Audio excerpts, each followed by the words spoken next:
Queridos hermanos, durante las 2 próximas semanas vamos a leer extractos de libros del Antiguo Testamento, pero todos situados en una época, el siglo siguiente al retorno del exilio en Babilonia. El 538 a.C.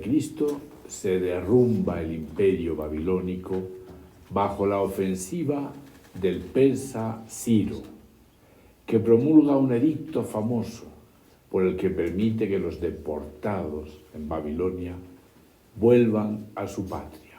Es el texto que hemos escuchado hoy, conocido como el Edicto de Ciro.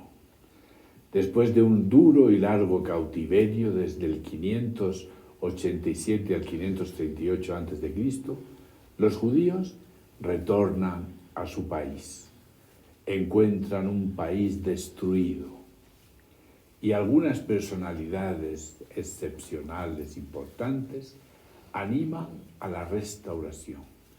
Nehemías, el gobernador constructor, Esdras, el sacerdote de la reconstrucción, Ageo, Zacarías, los profetas de este tiempo, que tienen el desafío de la reconstrucción del templo de Jerusalén y de todo el país. Y se emprende la reconstrucción del templo de Jerusalén, luego de las murallas de la ciudad, y ante todo se reconstruirá el alma de la comunidad alrededor de la ley. Es un tiempo de esplendor para el judaísmo en toda esta reconstrucción de nuevo tras el desastre de Babilonia. Los textos que vamos a escuchar en estas 2 semanas están situados en este contexto. El edicto de Ciro es de una apertura y tolerancia religiosa impresionante para la época. El imperio persa comienza una política muy contraria a la de Babilonia, permitiendo que cada cual regrese a su país, se autogobierne y practique su religión. Ciro, un rey persa que nada tiene que ver con el Dios de Israel, favorece la vuelta de los judíos, favorece la puesta en práctica de su religión, favorece la reconstrucción del templo de Jerusalén. Ciro es tolerante con la práctica religiosa de cada pueblo sometido, con su forma de gobierno. Y en esa apertura, el autor bíblico ve la inspiración de Dios. El Dios que guía la historia, el Dios que guía los instrumentos y que incluso elige como instrumento suyo a Ciro, un rey que no es judío, que no es israelita, pero la palabra de Dios le ve como instrumento de Dios. Hemos escuchado en el libro de Esdras el decreto de Ciro. Todos los reinos de la tierra los ha puesto en mis manos el Señor Dios del cielo. Y me ha encargado de edificarle un templo en Jerusalén de Judá.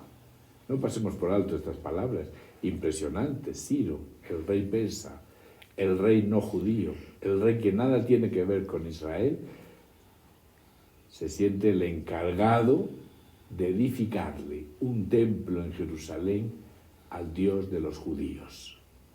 La tolerancia con otras creencias religiosas, con otras formas de gobierno, de pensar, del texto que hemos leído, realmente todavía nos inspira a nosotros.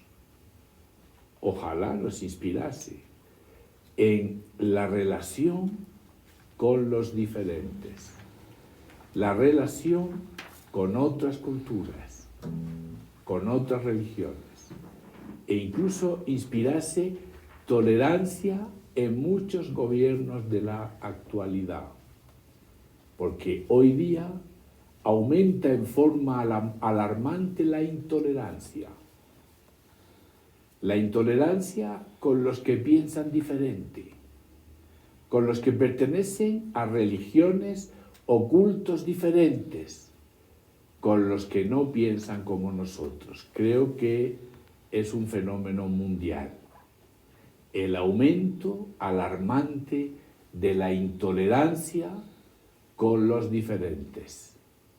Incluso se reprime la libertad de expresión y de creencias a través de medios muy camuflados y muy sofisticados, tal vez no a las claras, pero hoy día en muchísimos lugares del mundo se reprime la libertad de expresión, de poder expresar, escribir, publicar lo que cada uno piensa con toda libertad. La tolerancia no es un valor en alza. Por eso textos como el que hemos escuchado hoy realmente nos inspiran y denuncian la intolerancia. Porque hoy día, más bien, cada vez cuesta más decir la propia opinión. Y muchas veces se acusa al que piensa diferente de cerrazón, de intolerancia o de fanatismo. Hoy día es muy necesario encender en el mundo una luz, como hoy nos invita el Evangelio a ser luz, encender una luz visible de tolerancia, de respeto al diferente. Y para eso es necesario buscar la verdad, que es lo contrario del fanatismo. No quedarnos en la oscuridad del fanatismo, que empobrece la mente. No quedarnos encerrados cada uno en nuestra verdad, sino hacer un esfuerzo de escuchar la verdad del otro. Las ideologías, en estos tiempos en que vivimos, nos ciegan y no nos dejan llegar a la verdad plena. Y cada uno queda encerrado en su esquema mental sin aspirar a llegar a la verdad plena. La parte de verdad que a mí me falta y que está en los otros, está en los demás.